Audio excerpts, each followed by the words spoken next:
দেখো আগের ক্লাসে অতি সংক্ষিপ্ত পাঠের অঙ্কগুলো করাচ্ছিলাম। অতি সংক্ষিপ্ত মোটামুটি 5-এর দাগের অঙ্ক পর্যন্ত করিয়েছিলাম, 6 এগুলো হোমওয়ার্ক দিয়েছিলাম। তো আজকে দেখো একটু অন্য টাইপের অঙ্ক, যেমন 11 দাগের অঙ্কটা দেখো, অতি সংক্ষিপ্ত 11টা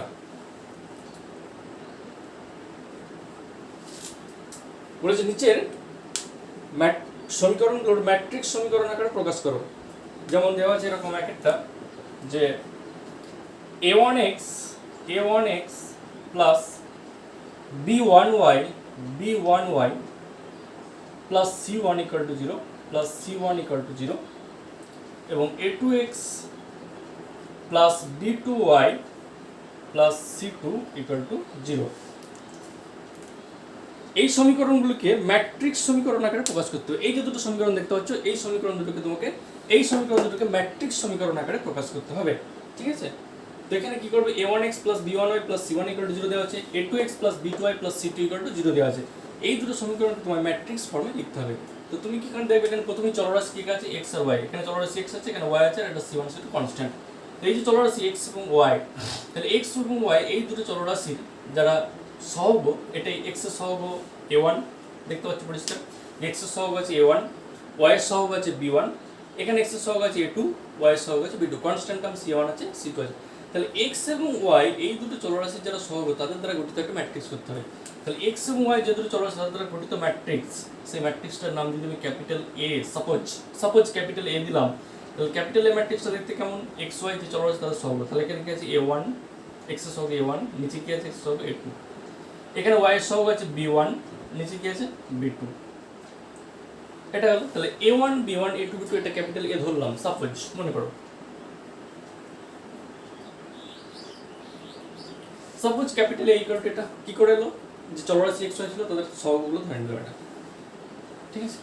এবারে যারা চলরাশি সেটাকে ক্যাপিটাল X মনে করে। সাপোজ চলরাশি কি ছিল, দুটো চলরাশি, একটা x পেয়েছিলাম, একটা y পেয়েছিলাম, একটা x একটা y, দুটো চলরাশি পরপর এরকম কালো মাঝে লিখলাম, একটা x একটা y। আর কনস্ট্যান্ট টার্ম যেটা সেটা ক্যাপিটাল C লিখলাম।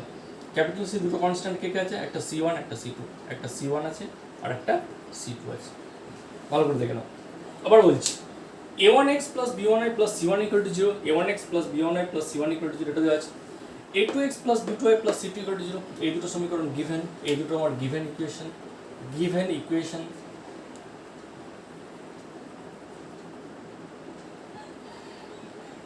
দিস টু ইকুয়েশন আর গিভেন, এই দুটো সমীকরণ আমার গিভেন দেওয়া আছে। এটাকে ম্যাট্রিক্স ফর্মে কিভাবে লিখবো, তাহলে নিয়ম হচ্ছে যেগুলো চলরাশি তাদের সহগগুলোকে একটা ম্যাট্রিক্স করতে হয়। চলরাশি কে x এবং y দুটো চলরাশি রয়েছে, দুটো ভেরিয়েবল রয়েছে এখানে, আমার দুটো ভেরিয়েবল ক্লিয়ারলি আমরা দেখতে পাচ্ছি, দুটো ভেরিয়েবল রয়েছে x এবং y।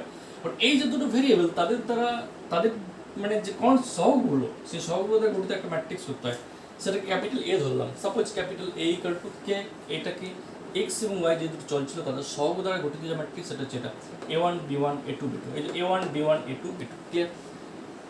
যেগুলো চলরাশি তাদের দ্বারা গঠিত একটা ম্যাট্রিক্স করতে সেটা ক্যাপিটাল X নাম দিতে হয়। নাম দিয়েছি, অন্য কিছু দিতে পারো, সেটা ক্যাপিটাল X দিলাম। ক্যাপিটাল X এর কি কি চলরাশি, x এবং y চলরাশিগুলো পরপর কালমাইজ লিখলাম। যে দুটো কনস্ট্যান্ট ছিল সেই কনস্ট্যান্টকে c দিয়ে, যেমন দুটো আছে বলে দুটো দিলাম, তিনটে থাকলে তিনটে লিখতাম, চারটে থাকলে চারটে লিখতাম, যতগুলো থাকতো এখানে দুটো চলরাশি দুটো লিখলাম, ঠিক আছে? যতগুলো চলরাশি থাকতো, যদি তিনটে থাকে x y z থাকতো তাহলে x y নিচে z লিখতাম। অর্থাৎ যতগুলো চলরাশি থাকবে কালমাইজ পরপর লিখে দেবো, যতগুলো কনস্ট্যান্ট থাকবে কালমাইজ পরপর লিখে দেবো। একই রকমভাবে এখানেও যতগুলো চলরাশি তাদের সহগুলো পরপর এইভাবে আমি যে সিস্টেমে আছে সেই সিস্টেমে পরপর লিখে দেবো।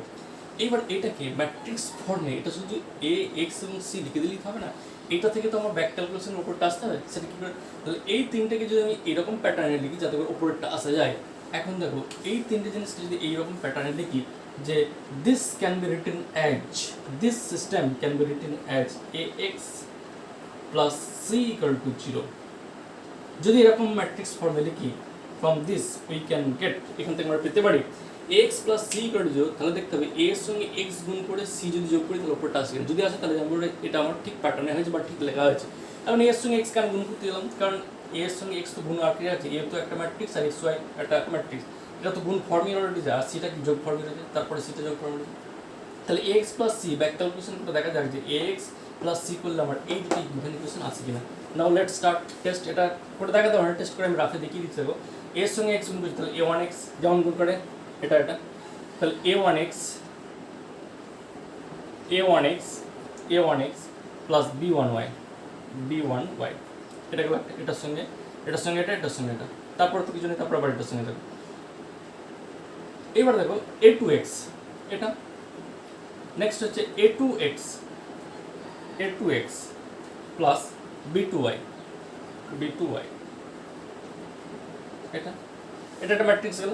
এটা একটা ম্যাট্রিক্স, কি কালাম ম্যাট্রিক্স, এর অর্ডার কত 2/1, এর অর্ডার কত 2/1, দুটোরও একটাই কালাম, দুটোরও একটা কালাম, এখানে কত 2/2, এটা কত 2/1, ভালো করে দেখো। এটা হচ্ছে আমার 2/2 অর্ডার স্কয়ার ম্যাট্রিক্স, এটা 2/1 অর্ডার একটা ম্যাট্রিক্স। তাহলে যেহেতু এইটা এবং এটি ইকুয়াল, তাহলে অবশ্যই গুণ করা যাবে, এবং গুণফল ম্যাট্রিক্সের অর্ডার এই প্রথমটা বাইসেসটা দেখো, প্রথমটা বাইসেসটা 2/1, দুটোরও একটা কালাম হয়ে গেছে। তাহলে এটা হচ্ছে গুণফলের মানটা। এখন তাহলে a into x, এই যে ম্যাট্রিক্সটা গুণ করে এলো সেই ম্যাট্রিক্সটা হচ্ছে এটা, তাহলে লিখে নাও। তাহলে এই ম্যাট্রিক্সটা হচ্ছে a1x প্লাস b1y, আর এটা হচ্ছে a2x plus b2y plus c বলতে কত c1 c2। ডেফিনেটলি এই দুটো ম্যাট্রিক্সের যোগ করা যাবে, ডেফিনেটলি এই দুটো ম্যাট্রিক্স যোগ করবে, যোগ করলে অবশ্যই দেখো এটা আসছে a1x plus b1y plus c1, a2x plus b2y plus c2 করে যাবে, চলে আসছে। তাহলে যেটা দেওয়া ছিল সেটা চলে আসছে। তারপর ডেফিনেটলি আমি যেটা লিখেছিলাম ax প্লাস c ম্যাট্রিক্স ফর্মে, এটা ডেফিনেটলি আমার কারেক্ট লেখা হয়েছে, এখানে কোনো ভুল নেই। তাহলে এই যে সমীকরণটা ছিল, এই সমীকরণটাকে ম্যাট্রিক্স ফর্মে যদি লিখতে যায়, তাহলে যে ফর্মটা তৈরি হবে সেটা হচ্ছে ax plus c equal to 0, whereas a equal to this, x equal to this, c equal to this. ঠিক আছে? তাহলে যে কোনো সমীকরণকে, এই ধরনের যে কোনো সমীকরণকে তুমি যদি ম্যাট্রিক্স ফর্ম লিখতে যাও, তাহলে নিয়ম হচ্ছে সবসময় চলরাশি যারা, সেই চলরাশিগুলো তুমি বেছে নেবে, সেই চলরাশিগুলো সহগ দ্বারা একটা গঠিত ম্যাট্রিক্স করবে, সেটার নাম দেবে ক্যাপিটাল A। যেগুলো চলরাশি থাকবে তাদের পরপর কালম ওয়াইজ লিখবে, সেটার নাম দেবে ক্যাপিটাল X, এবং যেগুলো কনস্ট্যান্ট থাকবে তার নাম দেবে C, এবং সেগুলো কালাম ওয়াইজ পরপর লিখে যাবে। যতগুলো কনস্ট্যান্ট হবে, থাকতে পারে 3টে, থাকতে পারে 4টে, যেমন 11 থেকে একই অঙ্ক করলাম, ঠিক দেখবে পরে 2 অঙ্কটা রাখছে 3টে করে কনস্ট্যান্ট C1 C2 C3, এবং শুধু তাই নয়, চলরাশি হচ্ছে তোমার 3টে x y z। ঠিক আছে? তাহলে ওটা তোমাদের হোমওয়ার্ক দিলাম, ওটা তোমরা নিজেরা করবে, দিয়ে পরের দিন বলবো আমার। ঠিক আছে? তো এটা গেল 11টা, এটা একটা টাইপের অঙ্ক হলো। নেক্সট আসছে যে 12টা, দেখো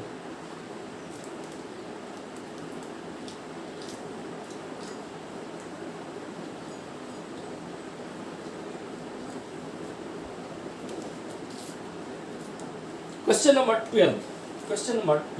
12, 12টা বলছে ক্যাপিটাল A সমান একটা ম্যাট্রিক্স 2 3 4 5,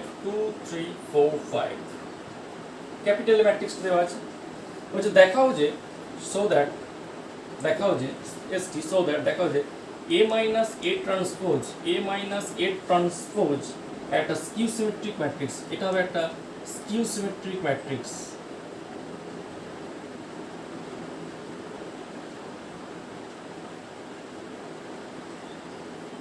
কি বললাম, বোঝা গেল? গিভেন দেওয়া আছে a ইকুয়াল টু 2 3 4 5 একটা স্কয়ার ম্যাট্রিক্স দেওয়া আছে। a ইকুয়াল টু 2 3 4 5 এটা একটা ম্যাট্রিক্স দেওয়া আছে। সো দ্যাট st, মানে দেখা হচ্ছে যদি a ইকুয়াল টু এটা হয়, তাহলে দেখা হচ্ছে so that st, that means so that a minus a transpose এটা একটা স্কিউ সিমেট্রিক বিপ্রতিসম ম্যাট্রিক্স হবে। স্কিউ সিমেট্রিক বিপ্রতিসম ম্যাট্রিক্স এটাকে আমাকে দেখাতে হবে। তো বিপ্রতিসম ম্যাট্রিক্স দেখানো মানে কি? কোনো একটা ম্যাট্রিক্স ক্যাপিটাল A তাকে বিপ্রতিসম বলা হবে, এটাকে this is called skew symmetric যদি A transpose equal to minus of A হয়। মনে পড়ছে? স্কিউ সিমেট্রিক ম্যাট্রিক্স কাকে বলে? কোনো একটা ম্যাট্রিক্স ক্যাপিটাল A তাকে স্কিউ সিমেট্রিক বলা হবে যদি A transpose equal to minus of A যায়। সিমেট্রিক বলা হবে যদি A transpose equal to A হয়ে যায়। তাহলে কোনো একটা ম্যাট্রিক্সকে স্কিউ সিমেট্রিক বলবো, সেই ম্যাট্রিক্সটা যদি A হয় তাকে স্কিউ সিমেট্রিক তখন বলবো যদি A transpose equal to A হয়। আর এই টোটাল ম্যাট্রিক্সটাকে A মাইনাস A ট্রান্সপোজ, এই টোটাল ম্যাট্রিক্সটাকে, এখন এই দেখো A মাইনাস A ট্রান্সপোজ, এই টোটাল ম্যাট্রিক্সটাকে স্কিউ সিমেট্রিক বলা হবে। A মাইনাস A ট্রান্সপোজ, এই ম্যাট্রিক্সটাকে স্কিউ সিমেট্রিক বলা হবে যদি এটার whole transpose is equal to minus of A minus A transpose. ভালো করে বুঝে যাও। এখন এই ম্যাট্রিক্সটাকে A মাইনাস A ট্রান্সপোজ, এটাকে স্কিউ সিমেট্রিক বলবো যদি ওইটা ট্রান্সপোজ করলে মাইনাস অফ ওই ম্যাট্রিক্সটা বলে। দেখো minus of A minus A transpose এটা। তাহলে এখন আমার টার্গেট হচ্ছে এটা, মানে ইউ হ্যাভ টু শো, তোমাকে দেখাতে হবে দিস, এটাই তোমাকে দেখাতে হবে। ইউ হ্যাভ টু শো এটাই তোমাকে দেখাতে হবে যে A minus A whole transpose, A minus A transpose তার transpose equal to minus of A minus A transpose. এটা তুমি যদি দেখাতে পারো তাহলে তোমার প্রমাণ হয়ে যাবে যে this matrix A minus A transpose is skew symmetric বা বিপ্রতিসম ম্যাট্রিক্স। নাও স্টার্ট। এখন এই কার্ড দেওয়া আছে, তাহলে A মাইনাস A ট্রান্সপোজ বার করি। Now start. Now A minus A transpose A তো দেওয়া আছে, তাহলে এ ট্রান্সপোজ বার করি আগে। তাহলে এ transpose is equal to rho column interchange, মানে 2 4টা এখানে চলে আসবে আর 3 5টা এখানে চলে আসবে। দেখো 1 নম্বর ওকে 1 নম্বর কালামে লিখে দিয়েছি, 2 নম্বর ওকে 2 নম্বর কালামে লিখেছি, 1 নম্বর ও 2 3 1 নম্বর কালামে, 1 নম্বর ওয়ে 2 নম্বর ওয়ে 4 5 2 নম্বর কালামে, ঠিক আছে। তাহলে এটা এ transpose. Now A minus A transpose সমান এ বলতে কত 2 3 4 5 মাইনাস এ ট্রান্সপোজ বলতে কত 2 4 3 5, ওকে বিয়োগ করো 2 minus 2 0, 3 minus 4 minus 1, 4 minus 3 1, 5 minus 5 0। ভালো করে দেখো, আবার বলছি 2 3 4 5 2 3 4 5 এ ট্রান্সপোজ বলতে কত 2 4টা 2 3টা ফার্স্ট রোটা ফার্স্ট কলাম চলে আসছে, সেকেন্ড রোটা সেকেন্ড কলাম চলে আসছে। দি এ মাইনাস এ ট্রান্সপোজ, তাহলে এ মাইনাস এ ট্রান্সপোজ 2 3 4 5 2 2 4 3 5, তাহলে 2 minus 2 0, 3 minus 4 minus 1, 4 minus 3 1, 5 minus 5 0। তাহলে এটা কার মান? A minus A transpose. আর এইটার ট্রান্সপোজ যদি করি তাহলে মাইনাস অফ এটা আসলে আমাদের দেখতে হবে, কারণ এইটার ট্রান্সপোজ করবো, এই যে বলছি এটার ট্রান্সপোজ মাইনাস অফ হবে। তাহলে এই যে ম্যাট্রিক্সটা বেরিয়েছে এ মাইনাস এ ট্রান্সপোজ, এই যে ম্যাট্রিক্সটা বেরিয়েছে, এখন এইটার আবার ট্রান্সপোজ করবো, মানে এটা ট্রান্সপোজ করা, ঠিক আছে। এই ম্যাট্রিক্সটা ট্রান্সপোজ করা, তাহলে this implying A minus A transpose whole transpose করে দিলাম। তাহলে এটা ট্রান্সপোজ করা মানে কি? এটা ট্রান্সপোজ করা, তাহলে এটা ট্রান্সপোজ এর 1 নম্বর রয়ে যেটা সেটা 1 নম্বর কলাম চলে, তাহলে 0 minus 1 এখানে চলে আসবে আর 1 0টা এখানে চলে আসবে, 2 নম্বরও 2 নম্বর কলাম ছিল। তাহলে এটা হচ্ছে কি কার মান? এ মাইনাস এ ট্রান্সপোজ আর হোল ট্রান্সপোজের মান হচ্ছে এটা। এখন এইটা সমান দেখাতে হবে মাইনাস অফ এটা, ঠিক আছে। তাহলে এটা সমান দেখো মাইনাস কমন নিয়ে নাও, মাইনাস কমন নিয়ে নাও, মাইনাস কমন নিয়ে মানে কি প্রত্যেকটা এলিমেন্ট থেকে মাইনাস, এখান থেকে কোনো একটা ম্যাট্রিক্স থেকে মাইনাস কমন নিয়ে মানে ম্যাট্রিক্সের সমস্ত পদ থেকে মাইনাস কমন নিয়ে। তাহলে এখানে 0 থেকে মাইনাস কমন নিয়ে মানে 0 হবে, 1 থেকে মাইনাস কমন মানে -1 হবে, -1 থেকে -1 কমন নিয়ে 1 হয়ে যাবে, 0 থেকে মানে 0 হয়ে যাবে। তাহলে এটা কি 0 minus 1 1 0, 0 minus 1 1 0, এটা মানে কি এ মাইনাস এ ট্রান্সপোজ। তাহলে দিস ইকুয়াল টু মাইনাসটা যেমন আছে রয়েছে, আর এটা মানে আমার কি এ মাইনাস এ ট্রান্সপোজ, এটা মানে হচ্ছে এ মাইনাস এ ট্রান্সপোজ ম্যাট্রিক্সটা। তাহলে A minus A transpose whole transpose সমান কি minus of A minus A transpose এটা। এখন কেন 0 minus 1 1 0 এটার জায়গায় এ মাইনাস এ ট্রান্সপোজ কেন লিখলাম? কারণ দেখো 0 minus 1 1 0 এটা মানে কত? A minus A transpose, A minus A ট্রান্সপোজের মানে এটা, তাহলে মাইনাস সাইনটা যেমন আছে রয়ে গেছে, আর এইটা মানে হচ্ছে এটা মানে হচ্ছে এটা, আর এটা মানে হচ্ছে এ মাইনাস এ ট্রান্সপোজ। এবার তাহলে A minus A transpose whole transpose equal to minus of A minus A transpose. You have to show কি লিখেছিলাম দেখে নাও, ইউ হ্যাভ টু শো, তোমাকে দেখাতে হবে কি বলেছিলাম, A minus A transpose whole transpose equal to minus of A minus A transpose. Now a minus a transpose whole transpose equal to minus of a minus a transpose. Here proved. Therefore, this matrix is skew symmetric. Finally, therefore, a minus a transpose is skew symmetric.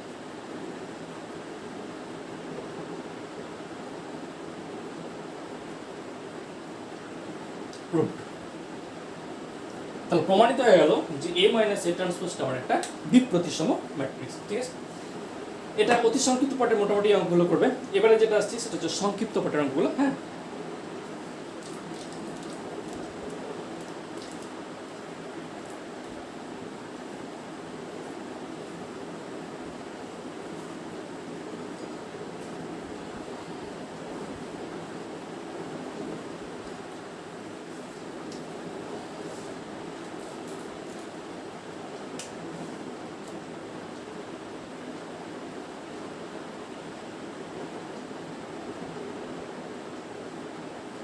এবার আসছি সংক্ষিপ্ত উত্তর দেবে, ঠিক আছে।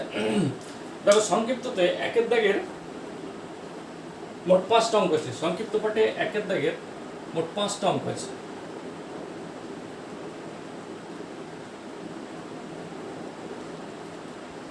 সংক্ষিপ্ত পাঠে একের দাগে মোট 5টা অঙ্ক আছে, 5টা অঙ্ক একই টাইপের তোমার আছে, সবগুলোতেই এক্স ওয়াই জেড বা এক্স ওয়াই টি ইত্যাদি বিভিন্ন চলরাশির মান নির্ণয় করতে হবে। ম্যাট্রিক্স ইকুয়েশন থেকে সেখানে বিভিন্ন চলের মান নির্ণয় করতে হবে, চলের মান নির্ণয় করতে হবে, চলের মান নির্ণয় করতে হবে।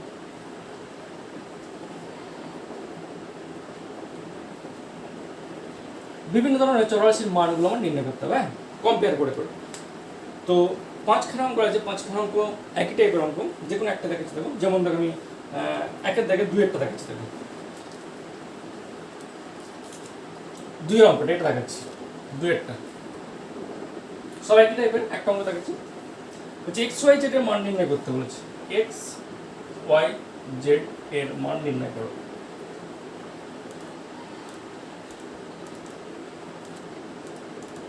কখন? যখন দুটো ম্যাট্রিক্স দেওয়া আছে, কি দেওয়া আছে? x প্লাস ওয়াই 2 1 0 এটা সমান 2x minus z 2x minus z 2x minus y 0। এই দুটো ম্যাট্রিক্স দেওয়া আছে, ইকুয়াল ম্যাট্রিক্স, অর্থাৎ এই ম্যাট্রিক্সটার সঙ্গে ম্যাট্রিক্স সমান করে দেওয়া আছে। তাহলে এক্স ওয়াই জেড এর মান নির্ণয় করতে হবে। ডেফিনেটলি কম্পেয়ার করে, যেহেতু ইকুয়াল ম্যাট্রিক্স, তাহলে এটার সঙ্গে এটা সমান, অত অনুরূপ পদগুলো আমার সমান হয়, এটা আমরা জানি। তো তিনটে চলরাশি এক্স ওয়াই জেড রয়েছে, এটার মান আমায় নির্ণয় করতে হবে এখান থেকে। তাহলে এখান থেকে আমরা কি পাচ্ছি দেখেন, অনুরূপ পদগুলো সমান করে। তাহলে ফ্রম দিস উই হ্যাভ, এখান থেকে যেটা পাই আমরা, x plus y equal to 2 একটা পেলাম, যেটার নাম দিয়ে দিলাম 1 নম্বর সমীকরণ। 2 equal to x minus z, তার মানে এক্স মাইনাস জেড, এটা সমান 2। এই যে 2 equal to x minus z, এর নাম দিয়ে দিলাম 2 নম্বর। এছাড়াও কি 2x minus y equal to 1, 2x minus y equal to 1, এই যে 1 equal to x minus y, এটা 3 নম্বর। আর জিরোর সঙ্গে জিরো তো সমান করে দেওয়া আছে। তাহলে এই তিনটে আমি ইকুয়েশন পেলাম এখান থেকে। তাহলে এখান থেকে আমি যেটা তিনটে ইকুয়েশন পেলাম, সেটা কি x plus y equal to, x plus y equal to পেলাম। আর কি পেলাম, x minus z equal to, 2 equal to x minus z, তার মানে x minus z equal to, এটা পেলাম। তারপরে কি আছে, 1 equal two 2x minus Y, তার 2x মাইনাস ওয়াইটা আগে লিখলাম, 1টা পরে দিলাম, যেহেতু একই রকম প্যাটার্ন লিখতে হয় সেটা লিখলাম। এই যে তিনটে ইকুয়েশন, তিনটে অজানা রাশি, চলো রাশি এক্স ওয়াই জেড। তো তিনটে ইকুয়েশন থেকে তিনটে অজানা রাশির মান আমরা খুব স্বাভাবিকভাবেই নির্ণয় করে ফেলতে পারবো, সমাধান করে। তাহলে এটা একটা সমীকরণ, এটা একটা সমীকরণ, এটা একটা সমীকরণ। তাহলে দেখো, যদি 1 নম্বর এবং 3 নম্বর যোগ করি, তাহলে ওয়াই ওয়াই কেটে যাবে, এক্স এর মান বেড়ে যাবে। তাহলে অ্যাডিং 1 and 3, অ্যাডিং 1 and 3, 1 নম্বর এবং 3 নম্বর যোগ করি, যদি 1 নম্বর এবং 3 নম্বর যদি যোগ করি, তাহলে 2x আর x, 3x হয়ে যাবে, 3x আর y কেটে যাবে। তাহলে 3x is equal to 2 R 1 3, this implying x equal to 1। এটা একটা মান পেলাম, x এর একটা মান পেয়ে গেলাম 1। তাহলে x y z এর তিনটার মধ্যে একটা x এর মান পেলাম, x এর মান পেয়ে যাওয়া মানে y এর মান পেয়ে যাবে, তাহলে 1 নম্বর পড়বে। Then from 1, again from 1, again from 1, 1 number থেকে x এর মান তো 1 বসিয়ে দিই, y equal to কত, 2 minus 1 1, তাহলে y এর মান 1 চলে যাবে। এই যে y equal to 2 minus x এর মান 1, তাহলে y equal to 1 চলে যাবে। তাহলে x এবং y এর মান যদি বেরিয়ে যায়, তাহলে z এর মান কি বেরোবে না, এখানে z এর মান বেরিয়ে যাবে। from 2 2 নম্বর থেকে কত, z এর মান বেরিয়ে যাবে। 2 নম্বর থেকে z equal to কত আসবে, x minus 2, x minus 2, x এর মান কত দেওয়া আছে 1, তাহলে 1 minus 2, তার মানে হচ্ছে -1। এটা z এর মান। তাহলে x এর মান 1, y এর মান 1, z এর মান -1, x এর মান 1, y এর মান 1, z এর মান কত, -1। তাহলে x y z যে তিনটে চলরাশির মান নির্ণয় করতে হয়েছিল, সেই তিনটে চলরাশির মান অটোমেটিক্যালি আমাদের বেরিয়ে গেল। এইভাবে কম্পেয়ার করে এখানে 5খানা যে অঙ্ক রয়েছে, সেই 5খানা করতে হবে। কখনো তোমার চলরাশি 3টে থাকবে, কখনো 4টে থাকবে, ঠিক আছে। এবার এবার এই জায়গাটা ব্যাপার, এইখানে সমাধান করতে, এখানে যেমন খুব সহজেই আমি যোগ করলাম, বিয়োগ করলাম একটা থেকে, খুব সহজেই যেমন এখানে সমাধানটা হয়ে গেল, সবসময় যেরকম এত সহজেই সমাধানটা এভাবে করতে পারবে এমন কোনো নয়। কখনো সমাধানটা একটু জটিল আসতে পারে, কখনো যোগ করতে হবে, কখনো বিয়োগ করতে হবে, কখনো গুণ করতে হবে, বিভিন্ন রকম কায়দা করে তোমাকে সমাধান করতে হবে। সমাধানটা কীভাবে করবে সেটা তোমার ব্যক্তিগত ব্যাপার, সেই সমাধান তো আমি শেখাতে পারি না। এইসব সমাধান তোমরা একবারে লোয়ার ক্লাসে শিখে এসছো, 7 8 শিখে এসছো, কীভাবে সমাধান করবে সেটা তুমি অপনয়ন করতে পারো, বা যুগ্ম করতে পারো, কম্পেয়ার করে করতে পারো, তুলনামূলক পদ্ধতি করতে পারো, যে কোনো মেথডে, যে কোনো সমীকরণের সলিউশন যে কোনো মেথডই করা যেতে পারে। এখন তুমি 3টি ইকুয়েশন বা 4টি ইকুয়েশন থাকলে কোন প্রসেসে, কোন রাস্তায় হেঁটে তুমি তার সলিউশনগুলো বার করবে, সেটা তোমার সম্পূর্ণ ব্যক্তিগত ব্যাপার, সেখানে তো বলে দিতে পারি না যে এই সমাধানটা এইভাবে করো। সমাধান তুমি কি, আমি এই যে সমাধানটা করলাম 1 নম্বর 3 নম্বর যোগ করে করলাম, তুমি না করতে পারো। তুমি প্রথমেই যেটা করতে পারো সেটা হচ্ছে যে 1 এবং 2 এর সাহায্য নিয়ে, আবার 2 আর 3 এই দুটো সাহায্য নিয়ে যোগ করে তুমি বিভিন্ন রকম ভ্যারাইটিস পদ্ধতি, তোমার যেভাবেই চলরাশির মানগুলো তোমায় নির্ণয় করতে হবে, এটা তোমার টার্গেট। তুমি কীভাবে করবে না করবে সেটা তোমার ব্যাপার, সমাধানের রাস্তাটা তোমাকে কিন্তু খুঁজে নিতে হবে। হয়তো কখনো যেমন 3 নম্বর এবং 4 নম্বর এই দুটো সমাধান করতে গেলে, হ্যাঁ, বা 4 এবং 5, এই 4 এবং 5 এই দুটো সমীকরণ যখন ABC, যেমন 4টা যেমন বলা হচ্ছে ABCDর মান নির্ণয় করো, দিয়ে সব কটাই আমার অপরিচিত দেওয়া আছে, 4টি ইকুয়েশন করবো ABCD মান নির্ণয় করতে, সেখান থেকে হয়তো একটু যুক্তি আসতে হবে, কখনো যোগ করতে হবে, কখনো কার সঙ্গে যোগ করতে হবে, সেটা তুমি চোখের থেকে বুঝবে যে কীভাবে সমাধান করবে, সেই সমাধান করে মানগুলো বার করতে হবে। এটা একটা টাইপ করো সংক্ষিপ্ত পাঠে। এবার দেখো সংক্ষিপ্ত অন্য অঙ্কগুলো দেখাচ্ছি।